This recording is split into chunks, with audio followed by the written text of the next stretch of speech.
everybody, happy Homebrew Wednesday. It's Brad here at Wild Boys Brewery. What I got going on this week is the Attack Ewok, named after my Attack Ewok. Got him right here.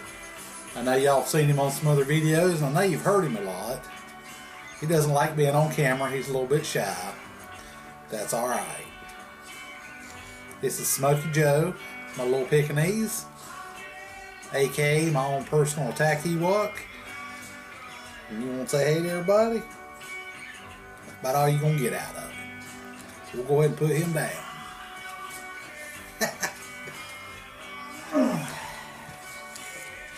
You can go on back to sleep now.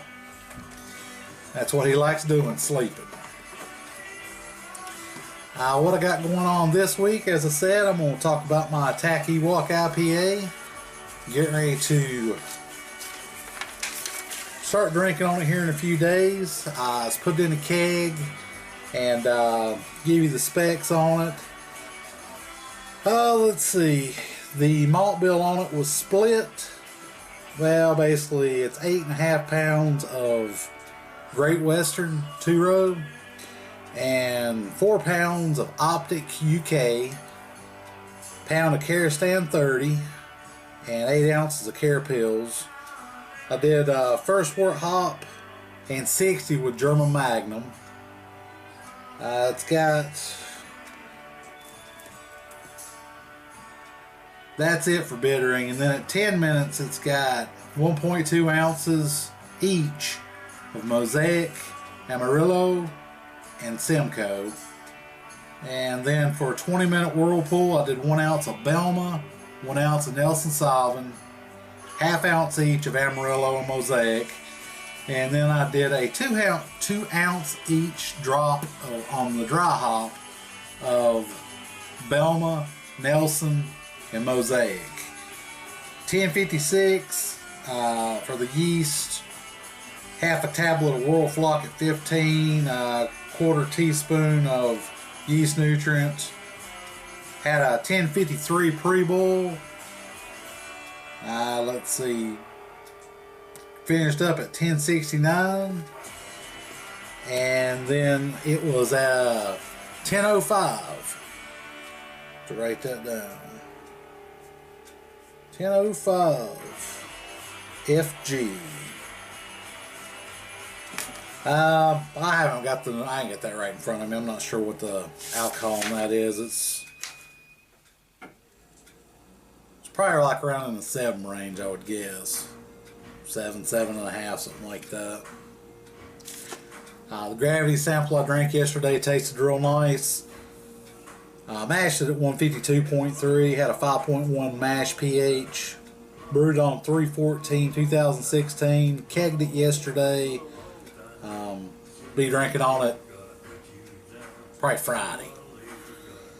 The other thing I got going on, I got a beer mail from Lou Brew, Ryan Lewis. Appreciate it, man.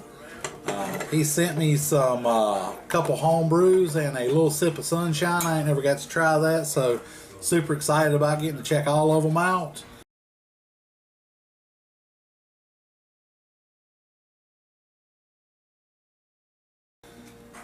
What I am actually drinking on right now, or getting ready to drink on, is a Pernicious from Wicked Weed.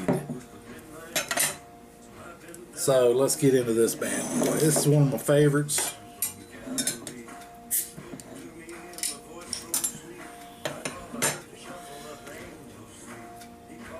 Duvel glass.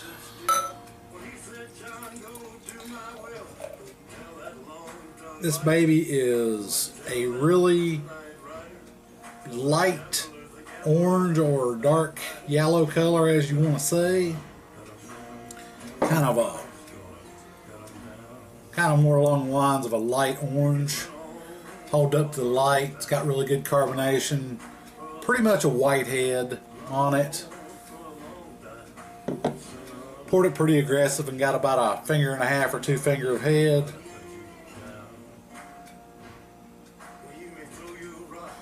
This one was bottled on 3/24/16.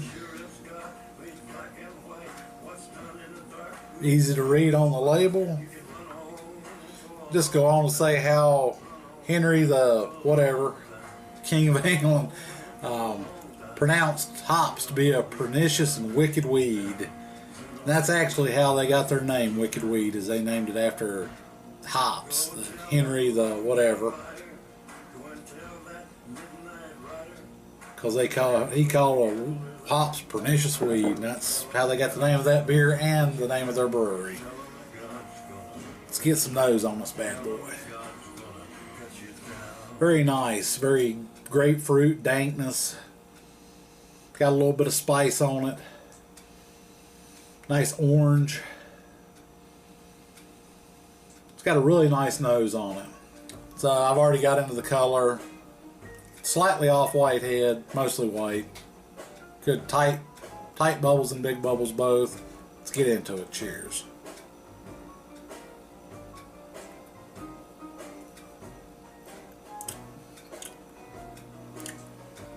Follows the nose.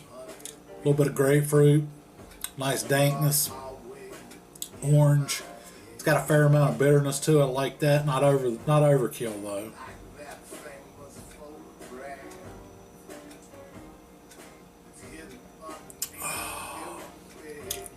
Really dig this beer.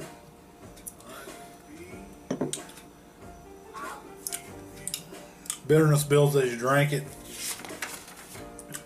Starts hitting you in the back of the palate, back of your tongue.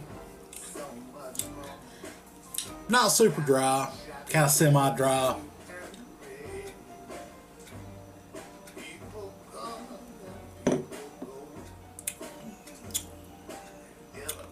It's a good solid IPA. Bitterness builds the more you drink it. The orange kind of comes through, the orange flavor in it kind of comes through the more you drink it too. It's kind of more orange citrus heavy than it is grapefruit.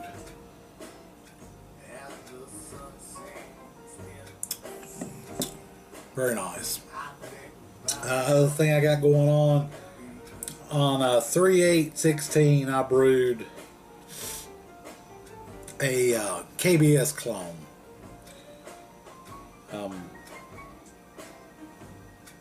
I wound up hitting Lemmo 3 for my original gravity and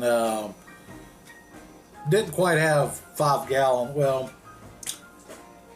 after it primaried, it made a massive yeast cake because it was pitched on top of a pretty big yeast cake already. Instead of doing a giant starter, I did like a 6.5–7% beer and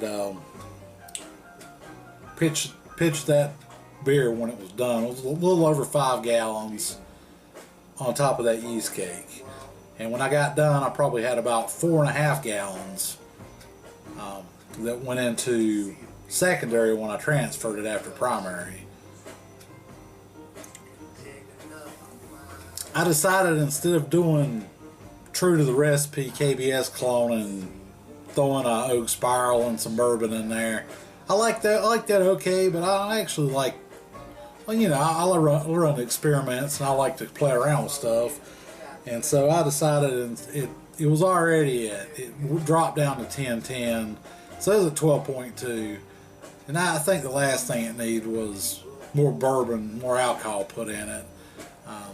So I did a 49-ounce can of blueberry puree, which will add some gravity to it from the fruit, but the most potential it had on the can it was going to get was like a 1053, and it was already a 12.2 beer, so in all actuality it probably diluted the beer down a little bit, which I don't care. It could stand a little dilution. And I also still have to add the coffee to it, and I'm going to add more water to the coffee when I make it to try to bring it up to where I get my 5 gallons, so when I go into the keg or bottle it, I'll wind up with a 5-gallon batch. Put the blueberry puree in about a week after I transferred to secondary, got off that yeast cake.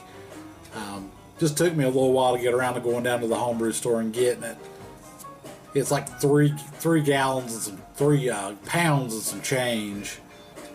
Plus you add 10% more for puree, than you do for using real fruit. So it's probably 10% through. It's like a little right around the equivalent of putting like 3.5 pounds of fruit into it.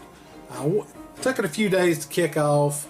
Once it did, the airlock gas smelled like chocolate covered blueberries. Really nice. And it's also got Austrian chocolate in it that I use from the grocery store where we shop at. Called for using Belgian chocolate, Belgian, Austria. Hell, it's all right there in the same damn part of the world anyway.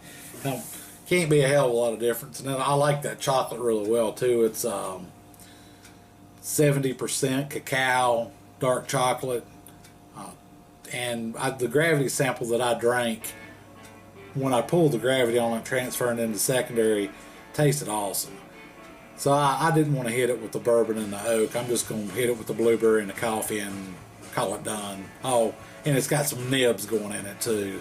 I'm going to put some cacao nibs in it for about 4 days, so I don't extract any of the bitterness out of them and just get some more chocolate flavor on it. So that should turn out pretty nice. Gonna wrap this up. Happy Homebrew Wednesday. I'll see you guys later. Cheers.